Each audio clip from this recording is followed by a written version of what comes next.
লা ইলাহা, এইটুকুর অর্থ হলো কোনো ইলাহ নেই, কোনো প্রভু নেই, কোনো রিজিকদাতা নেই, কোনো বিধানদাতা নেই, কোনো আইনদাতা নেই, কোনো হায়াতদাতা নেই, আমার দাসত্ব পাওয়ার মতো আর কেউ নেই। এই প্রথম তাগুতকে অস্বীকার করা। প্রথম কি?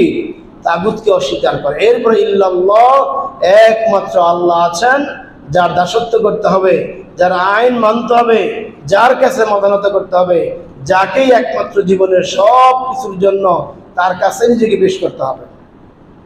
এইভাবে যদি আপনি আল্লাহকে গ্রহণ করতে পারেন, আল্লাহ সূরা বাকারার 256 নং আয়াতে বলতেছেন, এইভাবে তাগুতকে অস্বীকার করে, অর্থাৎ যে 3 প্রকার তাগুতকে বললাম, এই 3 প্রকার তাগুতকে অস্বীকার করে যে ব্যক্তি ঈমানদার হতে পারবে, সে এমন শক্তিশালী ঈমানের অধিকারী হবে যে দুনিয়ার কোনো শক্তি তাকে ঈমান থেকে দূরে সরাতে পারবে না। বলে সুবহানাল্লাহ।